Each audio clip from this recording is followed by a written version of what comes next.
Hello, dear viewers, and welcome back to another episode of This Week in Canada. My name is Roberto Wakefield Cruz. I'm sorry for this bad lighting. I don't know how to do lighting.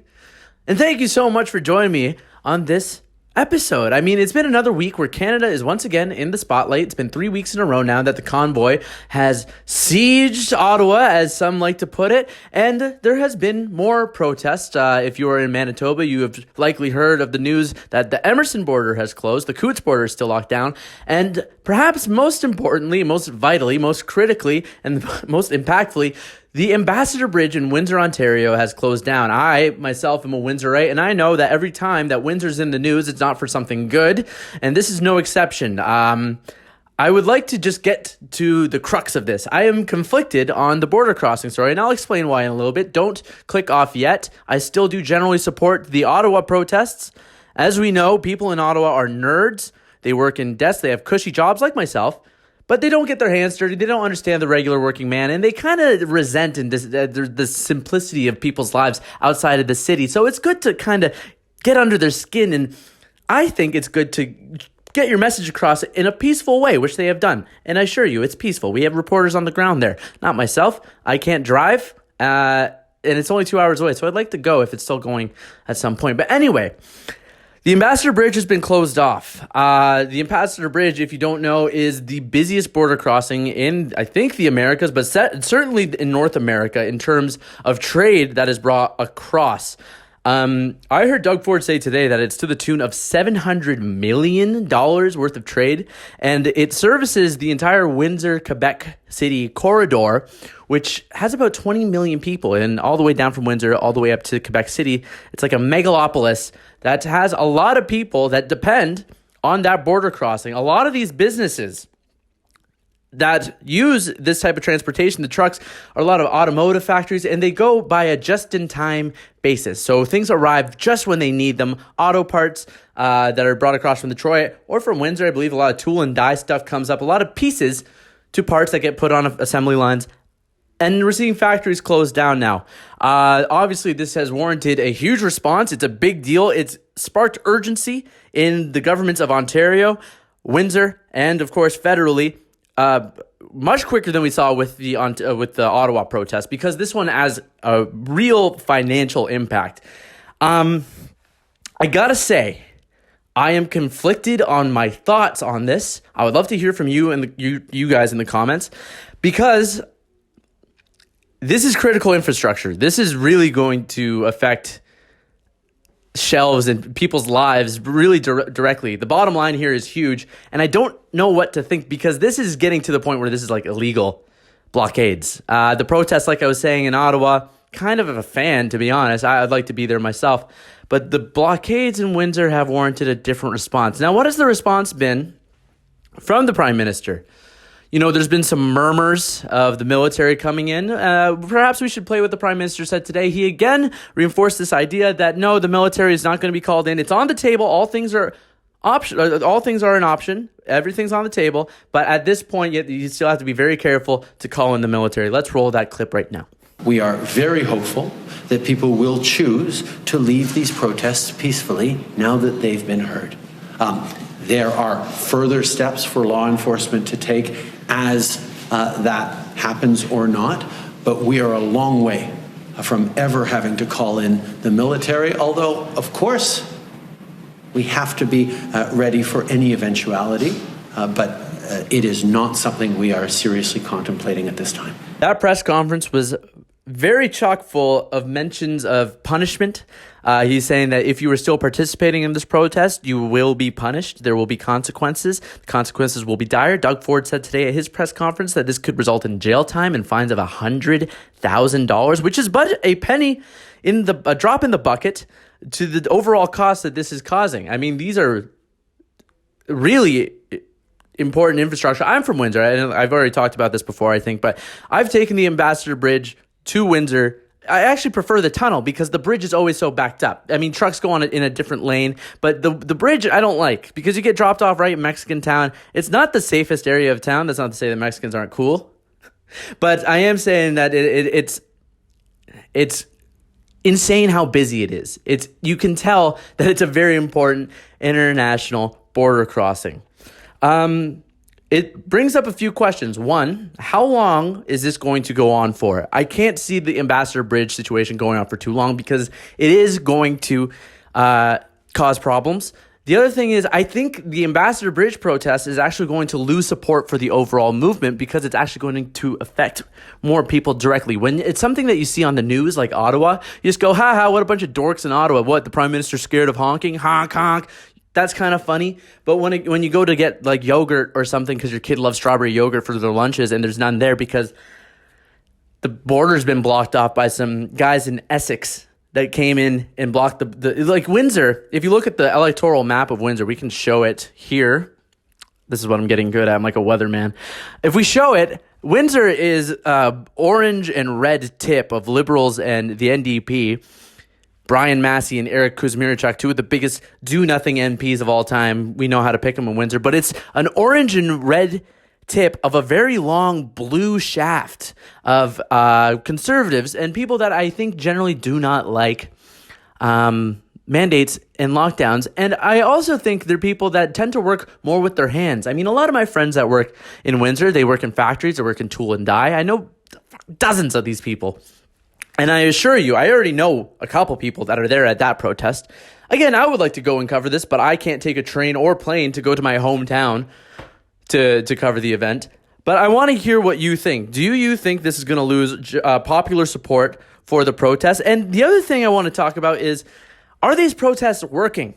So an interesting trend has happened at the same time as these protests is that a lot of provinces have now dropped their vaccine mandates.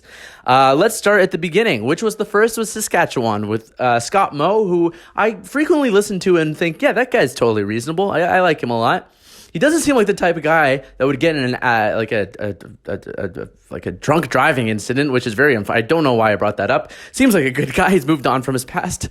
Sorry about that. Which they dropped the vaccine passports. They dropped masks. Alberta then immediately, like the next day, came out with measures that they announced they're going to get rid of the vaccine passport. I think they're keeping masks. And then today, Manitoba announced that they're dropping vaccine passports and masks in March. And Ontario today also. These are four conservative-leaning premiers. Ontario today leaning, because Doug Ford, who even knows what he is, a loser kind of. I mean, hedgehog that ate your freedoms. Also dropped their vaccine passports and mandates after initial statements from the health minister, Christine Elliott, who said that the vaccine passport and mask mandate would stay in effect for quite some time. There was then a recording that came out from Rebel News yesterday night that we can actually play right now, I'm sure it's fine, of Doug Ford talking to supporters on the phone and saying, yeah, we're going to get rid of these stupid mandates. Let's play that clip right now. It's kind of cute. Get your messages, and I got about 250 as of lunch today. Yeah. I'm going to make this quick because I got to get no worries moving on this. We're pulling these passports. We're going to get back to normal. And, I can't give you the exact date, but it's going to be very soon. Okay. No. I'm going to be speaking over the next few days. Friday, I'm going to put out a statement. Monday, I'll be giving some dates, and we're going to move forward. Okay, thanks a lot. Okay, appreciate it. Thank you. Bye. So he said that. And also on a federal level, we're starting to see more cracks in the Trudeau ship. This is something that I almost forgot. I just slipped my mind now. But we've seen Joel Lightbound, an MP from Saint Hubert, something, Quebec, Saint voted for CAC Quebec, who came out and trailblazed, basically, and said, you know what, I'm uncomfortable with the Trudeau government's rhetoric and this whole thing. We do need a plan to get out of this. We need a roadmap to get out of and to live in a post-COVID society. Look at all the states, Nevada, Connecticut, just tons of states are now dropping their mask mandates because everyone in the world has had Omicron. And that's why it's really telling that a Liberal MP came out and said this. Now, immediately after, another MP, I can't remember his name. Let's put it up on the screen here. His name's Roy, I think. Came out and said a very similar thing. We need a roadmap. We need a way out. The next day, another MP comes out and says, we need a roadmap. We need a way out. There's been divisive. We've been divided by the Prime Minister. This is 3 Liberal MPs.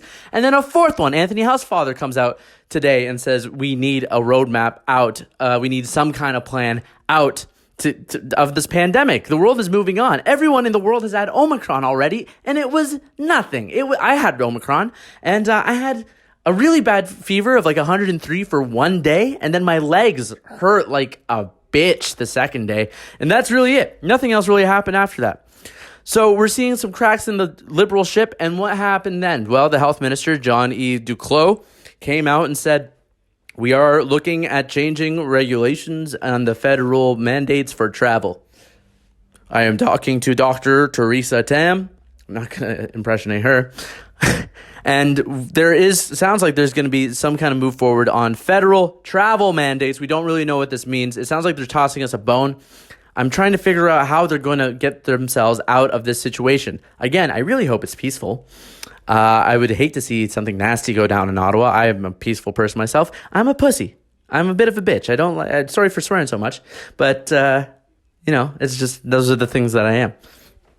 Anyway, let me know what you think in the comments below. This is just going to be a short episode. I just wanted to do a little update because I am actually still unformed in my opinion here. It was very easy to make an opinion about what you thought about Aaron O'Toole because he was a loser and he needed to go. It was easy to make an opinion about the truck convoy because it is still time for the mandates to go. The initial convoy that gridlocked Ottawa. I still believe in that cause. I believe that the truckers are largely peaceful. I've seen it. Not with my own eyes, but I have reporters that I talk to on the ground, and I tell them, are you seeing anything bad? We want things that are going to attract eyes, and it's all positive stuff. We haven't seen anything negative. There was even a story I want to talk about really quickly about two people in the protest that went into a condo and then poured gasoline everywhere, and they're going to start a fire. And of course, people like Justin Ling said that these were convoyers and that they were there to, be terrorists or whatever. Debunked, false, fake. We all knew it was fake. That's not going to happen. John Kay. And some fine reporters at the Rebel debunked that one. We can put a screenshot here of what I'm talking about, and you can go check that out if you want to look at it. Let me know what you think. I know what I think. I know that there's 4 provinces named not Quebec that have dropped their vaccine mandates. I am not vaccinated. I am a pure blood, if you want to put it in those terms. And I'm getting pretty antsy because, I thought by now, I've given up on the thought or idea that they're going to acknowledge natural immunity a long time ago. That's never going to happen. That's too nuanced. That doesn't make Pfizer or Moderna any money, especially when Canada, for whatever reason, bought like 100 million doses of vaccine from like 6 different companies. So we've got vaccines. We got more vaccines than we know what to do with. It started out a little slow, but it turns out we bought more than we have enough to give everyone like 6 doses. So I thought, by now I thought I'd be able to go to a restaurant. Let me know what you think. I know what I think. I think I'm going to move to Alberta. How is Alberta right now? Is Alberta doing okay? Alberta seems like, you look at the map, the electoral map of Alberta, and it's like completely blue, which are my kind of people. I like blue people. I like the Blue Man Group. I like Smurfs. I want to move to Alberta. Maybe not move, but at least go maybe for a little bit while I'm still locked down here because our health minister, Christian Dubé, has said that, no, we're going to keep these vaccine mandates and passports for a long time. And if it was up to us, he says, we would tax you for being unvaccinated. I feel a little unwelcome here, especially because my French is not good enough. You have to speak French so well here to get by. This is the thing, is that English is a totally butcherable language. You can totally botch it. You could drop the ball. As long as you know like 5 words, you can get by on everything. But there's a very low threshold for entry. Level required to speak English. Whereas with French, it's a very difficult language and it's really high. Like the expectations are really on you. And I come from Windsor, Ontario. You know how many people in Windsor, Ontario speak French day to day besides those weirdos in Belle River? None. No people speak French. I had to go to a French immersion school, and I still can hardly speak it. So let me know what's going on in Alberta, and I'll play you guys off. Let me know what you think of my singing here. I'm going to sing Alberta Bound by Gordon Lightfoot. Well, the furland's burning bright. Furland's burning bright. Chinook winds moving in. Tomorrow night I'll be Alberta bound. Go out I've done best I could. My whole life ain't too good. Tomorrow night I'll be Alberta bound. No one I've ever there forgets. Rocking on sunset, it's a pleasure just to be Alberta bound.